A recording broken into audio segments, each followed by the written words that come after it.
பாரத் மாதா கி வெற்றிவேல் முருகனுக்கு. அன்புக்கும் மரியாதைக்கும் உரிய மாநிலத்தினுடைய தலைவர், வெற்றிகரமாக 50வது நாள் இந்த யாத்திரையை நடத்தி கொண்டிருக்கக்கூடிய அண்ணன் நயினார் நாகேந்திரன் அவர்களுக்கும், அண்ணா திராவிட முன்னேற்ற கழகத்தினுடைய மூத்த தலைவர், இந்த மாவட்டத்தினுடைய செயலாளர், முன்னாள் அமைச்சர் மரியாதைக்குரிய திண்டுக்கல் சீனிவாசன் அவர்களுக்கும், மற்றும் என்னுடன் இந்த மேடையில் இருக்கின்ற பாரதிய ஜனதா கட்சியினுடைய நிர்வாகிகள், மாவட்டத்தினுடைய தலைவர், மாவட்ட நிர்வாகிகள், இங்கு பெருந்திரளாக கலந்து கொண்டிருக்கக்கூடிய அத்தனை பெரியோர்களுக்கும், அன்புக்குரிய சகோதரிகளுக்கும், தாய்மார்களுக்கும் என்னுடைய வணக்கத்தை தெரிவித்துக் கொள்கிறேன். பாரதிய ஜனதா கட்சியினுடைய தலைவர் யாத்திரை செல்கிறார். எல்லா பக்கம் பிளக்ஸ்ல பார்க்கிறோம். தமிழகம் தலை நிமிர தமிழனின் யாத்திரை அப்படின்னு போட்டிருக்கு இந்த யாத்திரையுடைய பெயர். தமிழகத்தை தலை குனிய விடக்கூடாது என்பதற்காக பாரதிய ஜனதா கட்சி தலைவர் மேற்கொண்டிருக்கக்கூடிய யாத்திரை. ஏன் தமிழகம் தலை குனிந்திருக்கிறது? இன்று திராவிட மாடல் ஆட்சி என்று சொல்லிக் கொண்டிருக்கக்கூடிய திராவிட முன்னேற்ற கழகத்தினுடைய ஆட்சியில் தமிழகத்தினுடைய தொழில் வளர்ச்சி, கல்வியினுடைய நிலைமை, பெண்களுடைய பாதுகாப்பு, விவசாயிகளுடைய வேதனை, ஒவ்வொரு தரப்பையும் எடுத்துக்கொண்டால் இன்று போராட்ட களமாக தமிழகம் மாறிக்கொண்டிருக்கிறது. எதனால மாறி இருக்கு? தான் எதிர்க்கட்சி தலைவராக இருக்கின்ற பொழுது தமிழ்நாட்டில் எங்க போராட்டம் நடந்தாலும் உடனடியாக முதலமைச்சர் ஸ்டாலின் அவர்கள் அந்த களத்துக்கு போவார். உங்கள் வாக்குறுதிகளை நான் நிறைவேற்றி தருகிறேன், எனக்கு வாக்களியுங்கள் என்று கேட்டார். ஒரு போராட்டம், இரண்டு போராட்டம் அல்ல, நூற்றுக்கணக்கான போராட்டங்களுக்கெல்லாம் சென்ற அன்றைய எதிர்க்கட்சி தலைவர் இன்றைய முதல்வர் கொடுத்த வாக்குறுதியை நிறைவேற்ற சொல்லி அரசு ஊழியர்கள், மருத்துவர்கள், செவிலியர்கள், தூய்மை பணியாளர்கள், விவசாய தொழிலாளர்கள் ஒரு தரப்பு மிச்சம் இல்லை. இந்த டிசம்பர் மாசம் மட்டும் எடுத்துட்டீங்கன்னா நூற்றுக்கணக்கான போராட்டங்கள் தமிழக அரசை கண்டித்து நடந்து கொண்டிருக்கிறது. இதெல்லாம் எதனால நடந்திருக்கு?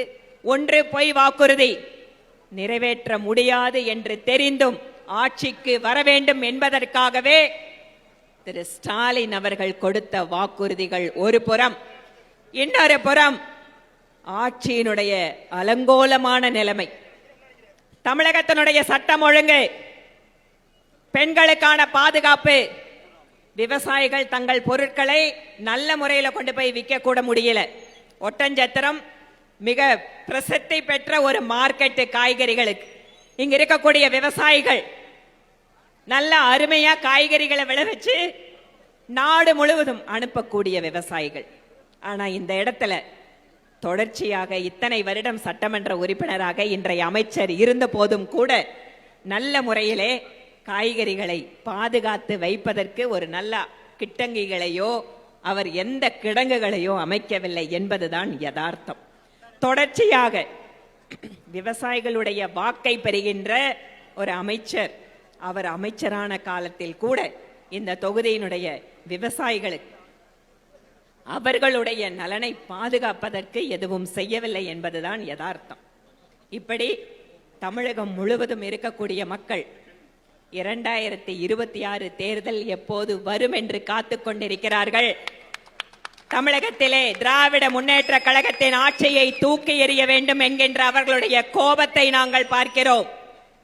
அவர்களுடைய ஏக்கம் ஒரு நல்ல திறமையான நேர்மையான ஆட்சி தமிழகத்தில் வர வேண்டும், தமிழக மக்களுடைய உணர்வுகளை, தேவைகளை புரிந்து கொள்ளக்கூடிய ஆட்சி வர வேண்டும் என்று நினைக்கிறார்கள். மத்தியிலே பிரதமர் மோடி அவர்கள் இங்க எதுக்கு எடுத்தாலும் எந்த மீட்டிங்ல பார்த்தாலும் திரு ஸ்டாலின் அவர்கள் சொல்ற ஒரே விஷயம் ஒண்ணுதான், பிஜேபி தமிழ்நாட்டில் வராது, பிஜேபி இங்க காலூன முடியாது எல்லாம் சொல்லுவாரு. ஆனா யார திட்டுறாரு? ஒவ்வொரு கூட்டத்திலையும் பிஜேபியை திட்டைத்தான் இன்று திராவிட முன்னேற்ற கழகத்தோட அரசியல் நடந்து கொண்டிருக்கிறது. ஆக பிஜேபி என்கின்ற ஒரு கட்சியை காட்டி எப்படியாவது மத ரீதியாக மக்களை பிரிக்க முடியுமா என்பதுதான் சமீபத்தில் நடந்த திருப்பரங்குன்ற விஷயம். பிஜேபியை பார்த்து மத ரீதியான கட்சி என்கிறார் ஸ்டாலின். ஆனால் கிறிஸ்துமஸுக்கு போய் வாழ்த்து சொல்லக்கூடிய முதலமைச்சர் எங்களுடைய தீபாவளிக்கோ எங்களுடைய தைப்பூசத்துக்கோ ஏன் வாழ்த்து சொல்ல மறுக்கிறார் என்ற கேள்விதான் நாங்கள் முன்வை. மத ரீதியாக சிறுபான்மை பெரும்பான்மை என்று பிரித்து பார்ப்பது ஸ்டாலின் அவர்களா பாரதிய ஜனதா கட்சியா என்பதை மக்கள் இப்போது பார்த்து கொண்டிருக்கிறார்கள்.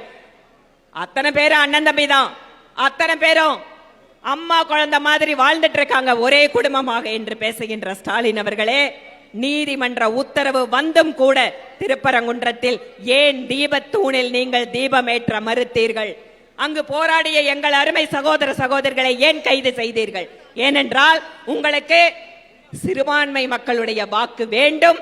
அதனால் நீதிமன்ற தீர்ப்பை கூட மதிக்காத அந்த தைரியம் உங்களுக்கு வந்திருக்கிறது. ஆனால் இதற்கெல்லாம் நீங்கள் பதில் சொல்லிதான் ஆக வேண்டும்.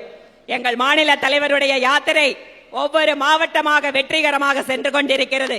அண்ணா திராவிட முன்னேற்ற கழகம் மற்றும் கூட்டணி கட்சிகளோடு தமிழகத்தினுடைய ஒவ்வொரு கிராமத்திலேயும் நாம் அத்தனை பேரும் சென்று சேர்க்க வேண்டிய ஒரே செய்தி, இன்னொரு முறை திராவிட முன்னேற்ற கழகம் ஆட்சிக்கு வந்தால் தமிழகம் தாங்காது.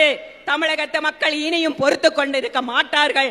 ஆக நிச்சயமாக மாற்றம் என்பதே எப்ப வரும்?